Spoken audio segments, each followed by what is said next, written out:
Welcome, everybody, to the Build a Vibrant Culture podcast. My name is Nicole Greer, and they call me the Vibrant Coach. And today I have an incredible author, speaker, and fellow coach on the podcast. His name is Jeffery Klubeck.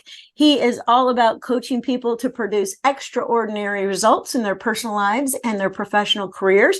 He works in private settings, group settings, and he helps his clients. Let me say that again. He helps his clients deepen their learning, improve their performance, and enhance a balanced quality of life. He is a college professor of communications. As a professor of communication, he has taught communication skills, public speaking, and done training with adult learners at the college level of every semester and most summers since fall of 1997. He just won't quit.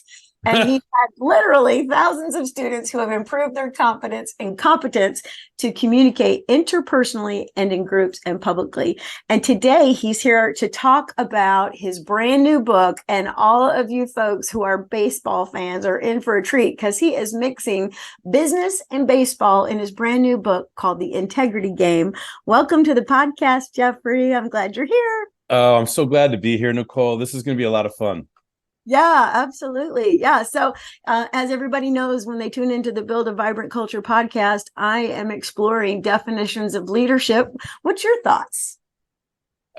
To be succinct, which I'm not known for, leadership is the collective, all the things that get us from A to B. Yeah. Right. I mean, like, where are we going? That's the first thing, right? Like, there's got to be a vision, a destination, something. Well, it's a starting point, and you got it. Yeah. So, as from the coaching perspective, we know that it could be a fun conversation. It could be a valuable conversation. It could be worth paying a lot of money for, but don't call it coaching unless there's a goal. For me, performance coaching. There's other forms of coaching, but like for me, I'm all, well, what's the goal? What's the goal? What's the goal? There's other things than goals that the integrity game talks about. But goals go in any soft skill training, in any form of goals. So where are you headed? And what's so leadership. I want to give a shout out to a woman I met earlier this year at the Education 2.0 conference. Her name is Dorothy Enriquez, and she says, lead from whatever seat you're in. And she'd be a great, by the way, just FYI, but she'd be a great interview for you. And I can introduce you guys, but from whatever seat you're in. So with a misunderstanding about leadership is that you have to be the leader, or are you a born leader, a made leader? There's all these different debates about, right? And the idea is that just showing up to a meeting and participating according to or above what's expected of your role is a form of leadership. So lead from the front, lead from the rear, lead by example, lead by there's all, but what gets us? So is there an A, is there a B? People talk about leadership without talking about where they are, where they're going. And that's a problem. So I don't like building a mansion on quicksand. Where are we, where we're going? And now we can start to identify leadership, because it either gets us there or it doesn't.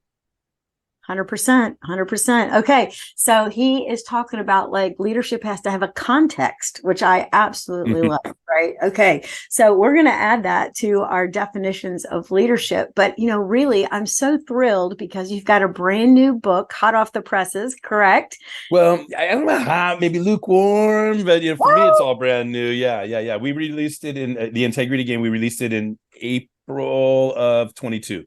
So it's less than 2 years old, hot off the presses, but it's all because it's not just a book. Actually, we're building the whole brand around it. I'm almost embarrassed to say not really, but I'm, it's tongue in cheek. I'm a jovial fellow, and I see myself as a character. And my original brand, all the years that I've been coaching, is Get a Clue, just building off my last name, Klubeck. Get a Clue. How cute is that? But I learned along the way that what got me here won't get me there, as Marshall Goldsmith tells us. And it was a cute brand for solo and micro business owners, or solopreneurs, life service professionals. But if I want to go corporate, enterprise, etc., nonprofits, corporate, enterprise, education, government, etc., the Integrity Game is a better brand. So all the same services: coaching, consulting, training, speaking. I'm packaging it now, Integrity Game, so it still feels brand new in that perspective, but not hot. Like, we didn't release the book in 23; it was a 22 book. But I'm really proud of it. We're working on it, and I'm excited to talk about it. All right, that's fantastic. And you may not know this, but I have my own coaching methodology, and it's called Shine, because I believe people should get lit and bring their best self to work, and they should shine while they're at work. And so the I in my methodology is about integrity. So when I saw your book, I'm like, I got to read this, because I am all about helping people develop that, inner character, because we all know that, we could have all sorts of people that work with us, but the best ones to work with are the ones we can count on, the ones who are full of quality character and have integrity all day long. So that's who I want to work with. So I love the book, and I love your brand. Thank you. Yeah, I tell you, that quality of character, it's, I try to peel a couple layers of the onion. What happens, Nicole, is like when I was asking people in my seminars or my trainings or the retreats, the events, entrepreneurs and business owners, how many of you believe you have integrity? Right? Everybody's hand will go up right away, because we judge ourselves. We judge ourselves by our intentions. Now, the rest of the world is just judging our actions. So I'd say, hang on a second, keep your hands up and repeat after me. I do solemnly swear not to shoot the messenger in 45 minutes when I'm done with my little talk here. Right. And so it's challenging to talk about integrity without challenging people to look within, right? And what's interesting is, I agree with everything that you're saying. It's easier to work with people when they have that quality of character. But even if we're complimenting them on their quality of their character, it's still a judgment. And so what I'm trying to do here a little bit is intervene in the judgment piece. Because when I'm joking around and I say, how many of you believe you have integrity? Everybody raises their hand. Hang on, don't shoot the messenger. But wait, before I offend you and suggest you don't have as much integrity as you thought, let's make sure we're talking about the same thing. So back to your love of definitions. Now I ask, well, what is it? Who can define it? And here's what I found, what I found.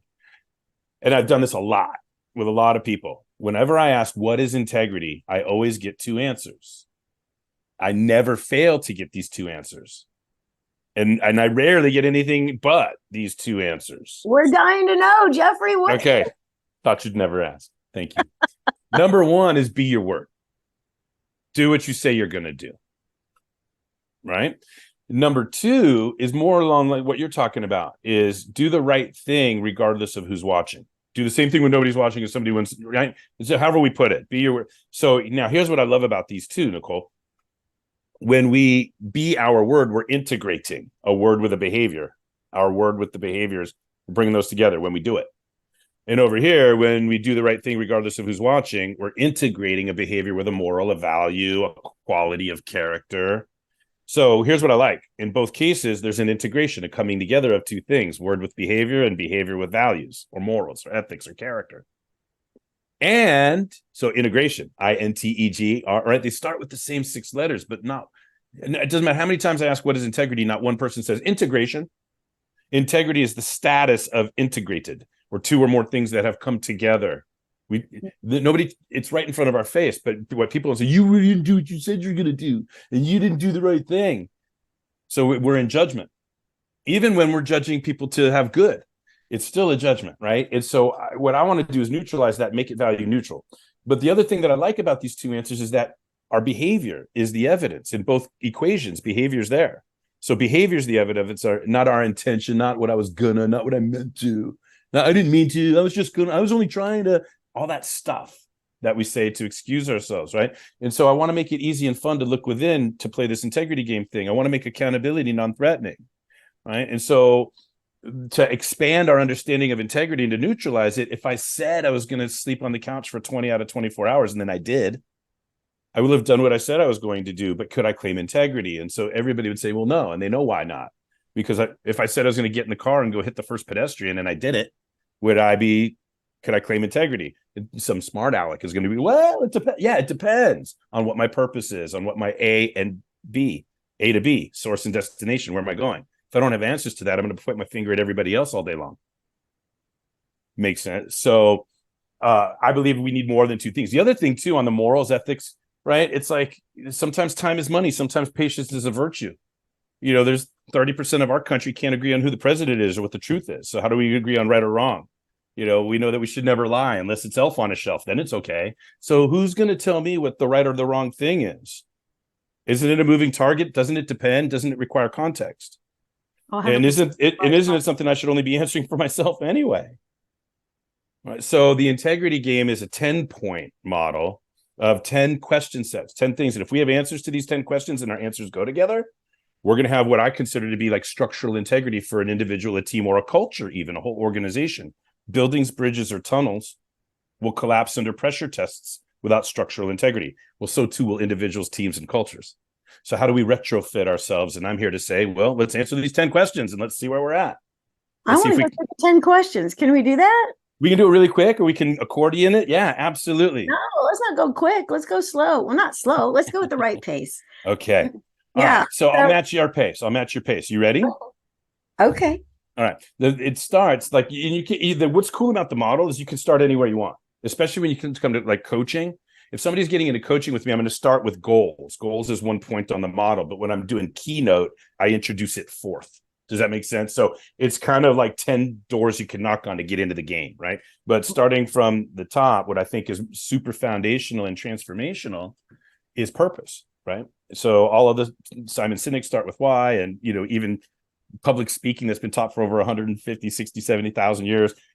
Yeah, is your purpose to entertain, inform, or persuade, right? Knowing your purpose isn't just good, it's good, right? Everywhere and for any aspect of life. So foundation, I don't like to build a mansion on top of quicksand. So there's all this content there about what is purpose and what's the meaning of life, what's the meaning of my life, what leads to an understanding of meaning of life, and what happens if we have no meaning for life, how can we optimize or appreciate life, or what prevents people from declaring or owning or telling the truth about their purpose, and on and on and on and on and on. So that's like a hard question to answer, but it's an easy question to understand.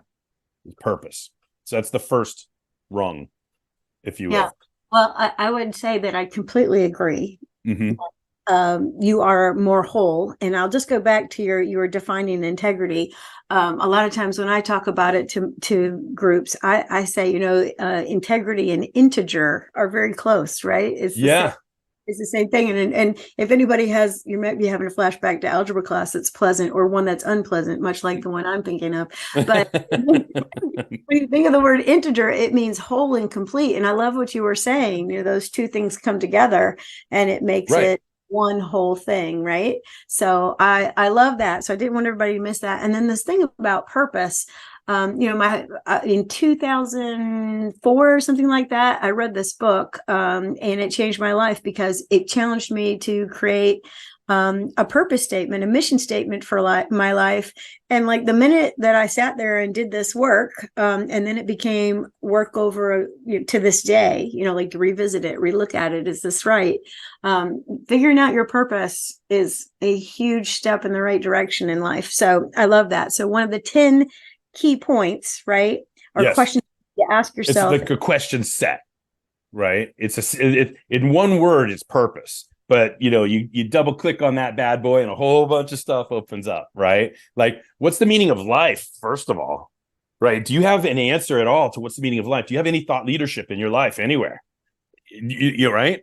Do you value life in any way, and through what lenses?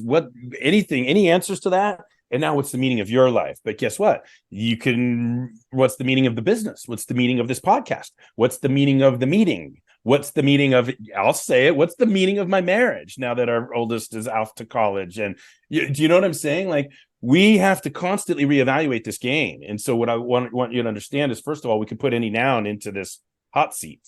What's the purpose of? Insert noun here, right? Because every other decision that you make about that noun ideally is going to be rooted in the foundation of purpose, right? So, and then the what I always say here is, I don't care if your purpose tomorrow is different from your purpose last week. What I do care about is every day you live without one, because that might be a day out of integrity. That might be a day the pressure tests get you. Yeah, don't let life unfold. It doesn't not happening to you; it's happening for you. On and on. Yeah. So heavy questions, and people think they need to find their purpose. No, it's right in front of you. Just decide. And so you get into all of the mindset and the fear and all of the things that go around. What are the barriers to declaring purpose? What are the barriers to owning purpose or trying on purpose and seeing how that works for a little while and having the courage to shift if that doesn't fit? So it's all about accountability at the end of the day. I don't want to tell you what your purpose is. I'd like you to tell me, so that way, I know what to hold you accountable to. Not what I want, but what you want. Yeah. And I would say maybe not find, and I do agree that it's in you and it could be right there in front of you, but I think exploring it is huge, right? Yeah, the try on, big Don't, word. hold Yeah, on. Don't jump on. draft. Yeah, don't jump in too quickly. Definitely take some time and do this thing called discernment, right? That's How really does it cool. feel? Try it on. Right. Walk 100%. around in that a little bit, see what's going on. Yeah. All right. So the first question is, what is your purpose? Do I have that right? Yeah, purpose. Yeah, it's just like that's the purpose. All And right. so there's a lot of Perfect. questions in that. You know what I'm saying? What's the Mhm. meaning of life? What's the meaning of your life? What how do we arrive at purpose? What's the big deal about purpose? What prevents people from purpose? What are there any methods or strategies to arriving at or trying on purpose? Right? If we're discerning a purpose we're trying on, what are the criteria of discernment? All of the questions, double click, it opens up a bunch of questions there in purpose. Okay. All right. Perfect. All right. So that's 1 out of 10. Let's do number two. What's the second thing? In one word, Yeah. gifts. In Gifts. one word, gifts. Okay. So back, like if we have an unofficial definition, right? A gift is like, I just kind of want to neutralize it too, right? Anything not average. Anything above or below average is a gift. So the mindset piece, are we, you've worked with people that don't let themselves receive because it's some reminder of the scarcity they grew up in and the shame that they had, that they didn't have enough money, so they can't let people do anything for them because it's a blow to their pride, so they won't let people receive. Or there's other people that are hoarding everything, they won't give. So what about what's going on with giving and receiving gifts, right? Giving and receiving, believing that we have something to give or receive. So there's all mindset around that. But if you keep on peeling layers of the onion for a practical application, it comes down to competitive advantage. So differentiation, anything other than average. So why do people hire you, Nicole, for coaching instead of me? Because you're vibrant and I'm bald.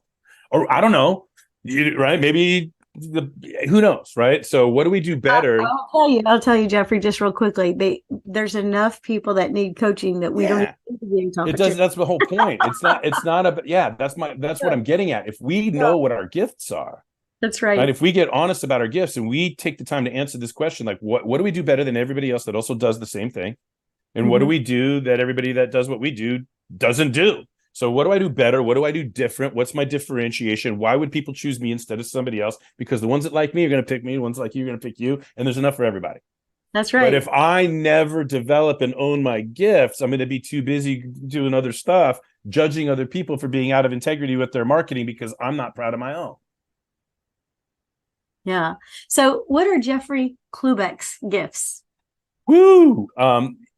I got several answers to that, but one of them being humility. I would turn that question back on you. Just in our experience so far, what would you say from what you've experienced so far? I mean, I'll answer the question, but I want, what's your impression? What do Yeah. you think? Yeah. I think you've been given the gift of enthusiasm. Well, you're helping out a lot with that. It could be just the vibe that I would get from you, but thank you. Yeah, I'm passionate He's a about, true gift, yeah, I believe. yeah, a boundless energy sometimes. I've been drinking coffee before, and people say, "What are you doing that for? What are you drinking coffee for?" But here's the thing: I'm gifted, right? I'm gifted. I've got purpose. I'm playing the integrity game. I've got structural integrity. So I'm a communication guy. I'm a wordsmith. People have talked about the way that I communicate sometimes is musical or rhythmic, the nonverbal in sync with the.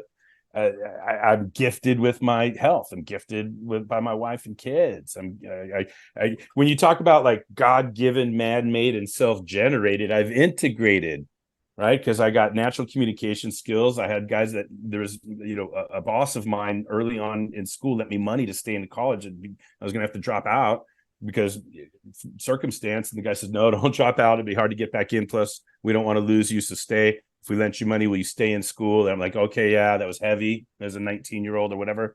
But that was a man-made gift. Some human being said, "Here." And then I went and got a master's degree in communication. So I integrated my God-given, my man-made, and my self-generated. And now it's easy to be enthusiastic about what I'm doing. Because everybody wants meaningful work that makes an impact, that allows us to call our own shots. Yeah. Yeah, fantastic. Yeah. And I find oftentimes, I bet you do too, when I coach people, they've never made a list, they've never owned it. And you mentioned the word humility a minute ago, and there's humility where You're grateful for the gifts that you've been given. You're sitting in a place of gratitude. And then there's like this weird false humility where you're like, oh, I couldn't claim that I have gifts. And it's like, oh, you have to claim. You have to. Or you'll be out of integrity because you have to receive the gifts. Yeah. Well, what happens is if you're not ready to own your gifts, guess what the gift is? The pain of not owning your gifts. And when that pain becomes unbearable, you start to own your gifts. So you can't escape it. There's always an answer to this question. And I like the distinction. And I kind of played it down the middle. Did you catch it? I'm like, hey, I got answers to that. Well, will you give me a little answer or two first so I could just balance this out? Because I do believe in humility and I don't want to just talk about myself the entire time, but I am in command of what makes a difference, why people want me instead of other people.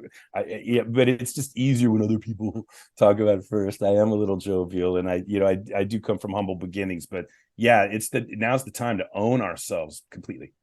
Yeah. And in this world, I think a lot of things would be fixed and solved and discovered and invented if everybody was truly in the proper humility and were owning their gifts. So I love that. Okay, so we have purpose, we have gifts. Lay another one on me. We got 7 to go. I would love to know, how do I play the integrity game? Well, we're playing, because there's all kinds of ways to play. It's like leadership. You play from whatever seat you're in, even when you're a podcast host and you're leading right now. So the next piece, right? If I don't, and by the way, if I don't know answers to purpose, then let me start answering gifts. And if I get a couple of answers there, let me revisit purpose. Maybe I'll come up with something.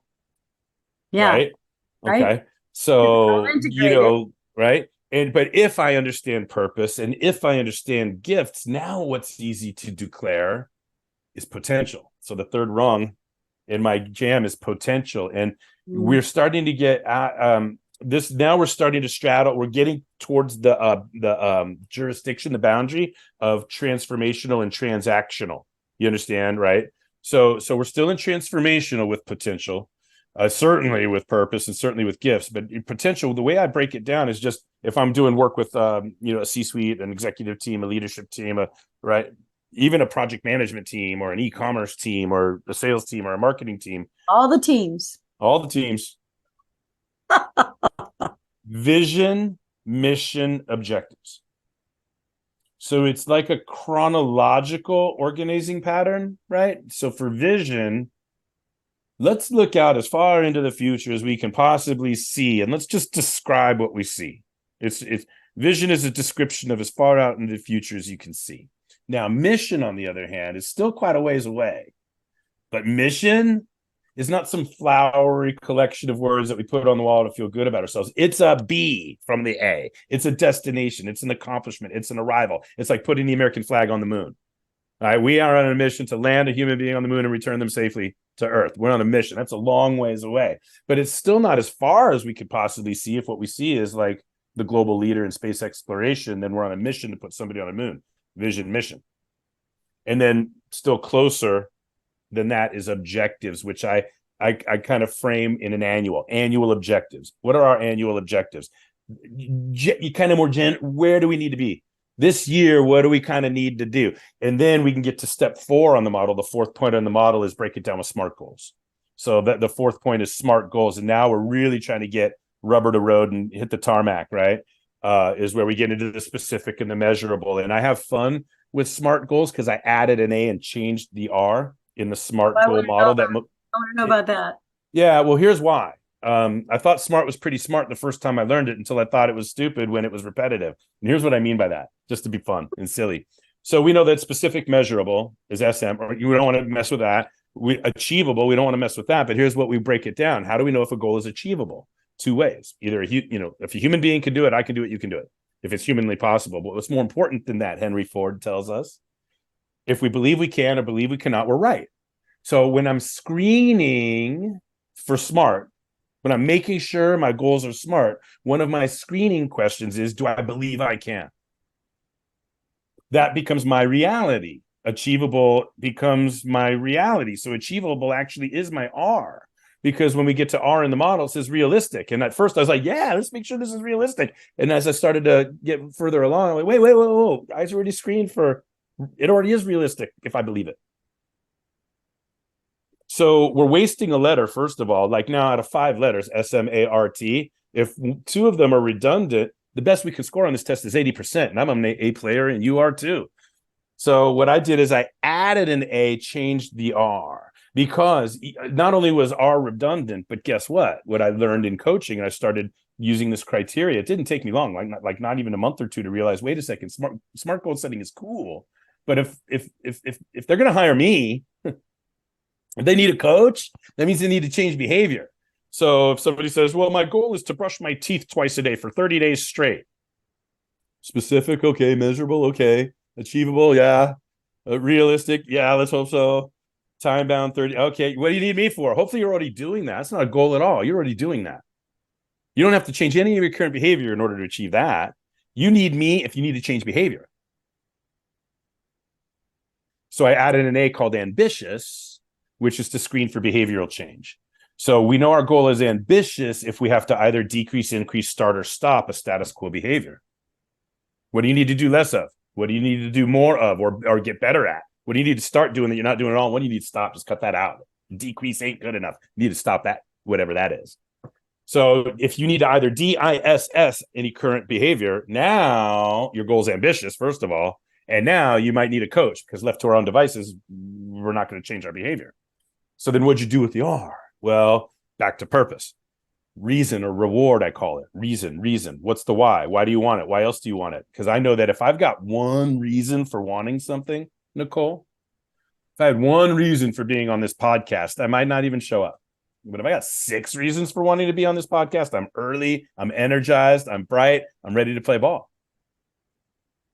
That's right. Okay, so go through the SMART again. Is it SMAART? SMAA. Yeah. Okay. So specific. Right. Yeah. We want, when a goal is a what by a when, right? What do you want to achieve and by when do you want to achieve it? Yes. Okay. So when we're screening for that what, we want to be specific. If we mean wrench, don't say tool. We should say wrench. We should say monkey wrench, socket wrench, crescent wrench, power of visualization, law of attraction, the secret, all that stuff, reticular activation, whatever literature you're citing. If you can get a clear, vivid picture in your head of what you want, when you open your eyes, your brain will start looking for it and playing matchmaking. Just like recognizing all the Volkswagen bugs on the road after I got mine. Well, they were all there the day before. I just got mine now and I see all the others. Same thing with goals. Once you get specific about what you want, you'll start to see more ways to go get it. You'll start attracting any blah, blah, blah. Measurable. What gets measured gets done. This is the hard part in goal setting. This is what that trips people up, because the ego doesn't want to fail. The ego doesn't want to fall short. The ego doesn't want to be held accountable, challenged, right? So the ego will make it vague and wishy-washy and poo-poo it and make a 5-goal run-on paragraph. Like, so what's the real goal that's buried in there somewhere? You can't find it, right? So the ego's funny, right? So it's a misunderstanding of failure. If I set a goal of $1 million, I made 880,000. I didn't fail at all. I just successfully achieved 88% of my goal. So that's a mindset play, specific and measurable, but that's what trips people up. And that's why sometimes you need to handhold people in their goal setting. You need to soundboard, brainstorm, and create that space. Then A is achievable. We already talked about that. The next A is ambitious. That's that you're just screening for behavioral change. What behavior do you need to change? Can you achieve that goal with all of the current behaviors? You know, what's the definition of insanity? You know, doing the same thing over and over again, expecting a different result. So we're the insanity police here with this model. Anyway, and R is reason or reward. And then T is time. That's the by when.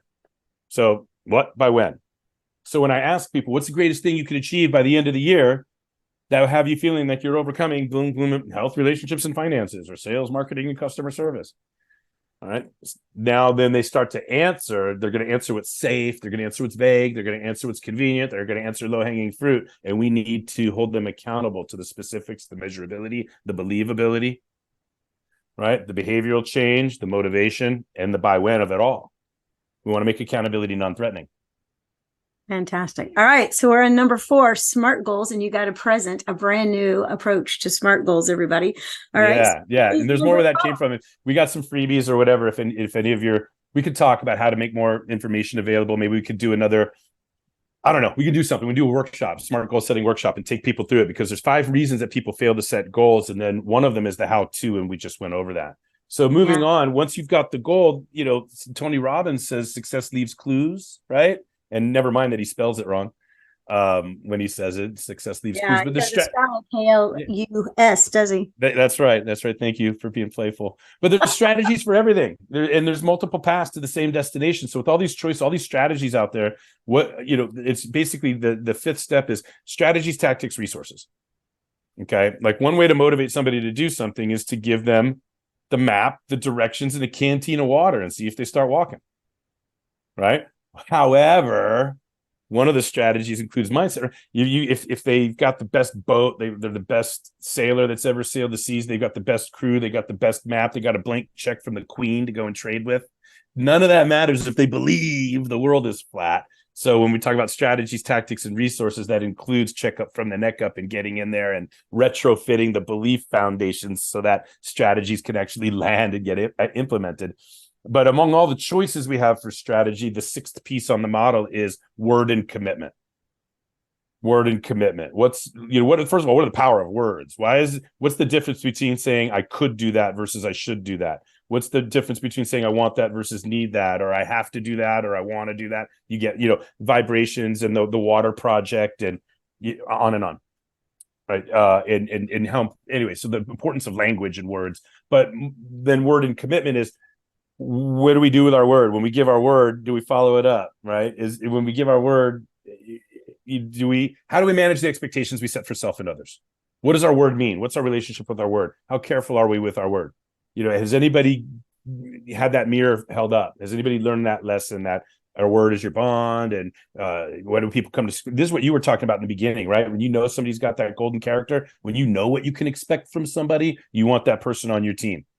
Right. So when they say they're going to do something, that they're going to do it and they're going to do the hell out of it. Or that as soon as they become aware that they can't do it, you're going to know about it, get an updated word, and have a new expectation set without ever having to worry.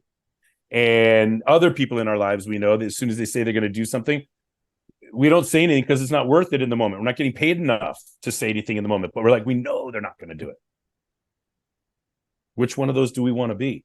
Who do we want to hang out with? Who are we attracting? How do we recognize the difference? How are we practicing this? So it starts with, among all the choices I have on strategy, what do I choose? What's my commitment? What am I committed to doing? If I say I'm going to drink 5 gallons of water per week, what's my relationship to that commitment? Who am I willing to share my word with? On and on, all of that. And then from there, it's about taking action. That's the next piece on the model. And then the next piece on the model after that is proactive learning. Because, learning the hard way is still good. The only mistake to be afraid of is one you don't learn from. So there's no such thing as a mistake at all, really, except the mistake of not taking action, not having a relationship with your word, not choosing strategies, not setting goals, not declaring potential, not realizing gifts, or not realizing.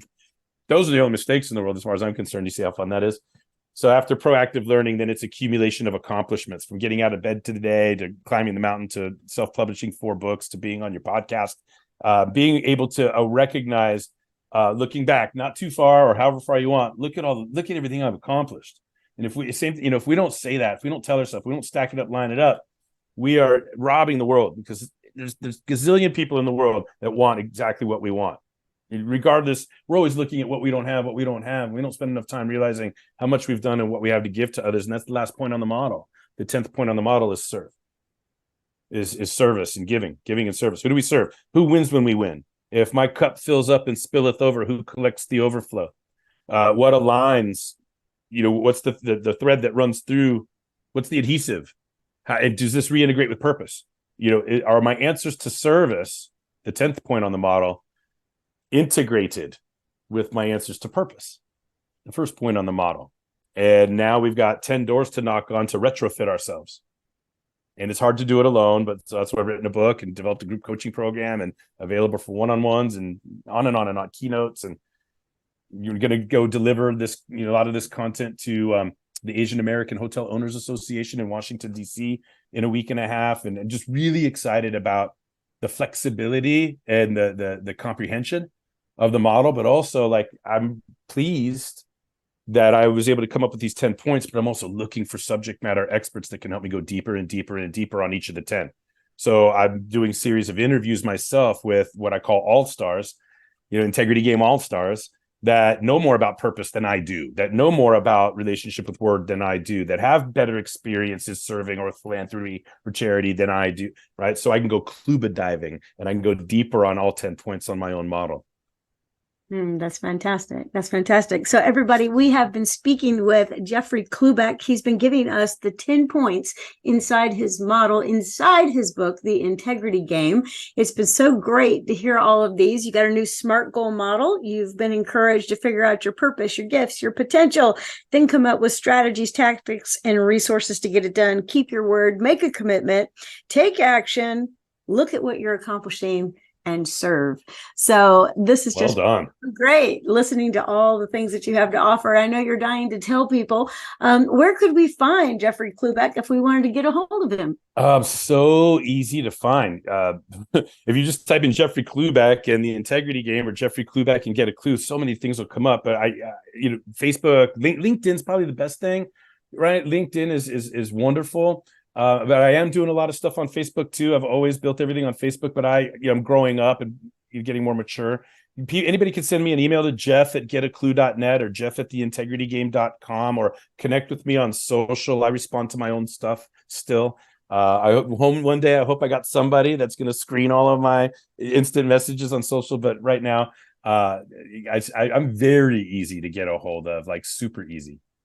That's fantastic. All right, everybody. It's been such a great episode of Build a Vibrant Culture. I know that Jeffery and myself, we would be so grateful. Would you just press the little like button real quick? It'll only take a hot second. And then if you have more than a hot second, maybe 50 hot seconds, if you could go down and leave a little review, let us know what you thought of this episode. We would appreciate your comments. Jeffery, I know my people are thinking, wait, there's one more thing I want to hear. Does Jeffery have one more nugget? What's this thing in the upper corner of his little Zoom screen that says motivation plus accountability equals results? Maybe you can explain that and leave us with one more word of wisdom. Oh, wow. Well, engagement, back to leadership, your first question, right? Yeah. Motivation plus accountability equals results is after we have done everything we can to get to know who we're leading and to get to know what they want. Any leader out there can tell their followers what they want, what the shareholders want, what the customer, right? Real leadership is finding that intersection, the integration, the integer, right? Between what our followers, what our direct reports, what our communities want, and then what the institutions want. The real leaders can actually make that work and bring that into balance and bring that into harmony. The needs of the institution with the needs of the individuals that run the institution. So motivation plus accountability equals results. That's the hot knife through warm butter. If we work our leadership butts off to secure engagement, to get people enrolled, and to get permission to lead, then the rest of it's easy. Fantastic final words. Again, we've had Jeffery Klubeck on the Build a Vibrant Culture podcast. It's been such a pleasure, Jeffery. Good luck to you with your upcoming conference in Washington, D.C. Thank you, Nicole. I look forward to more interactions with you for sure. Thank you for having me. You're welcome.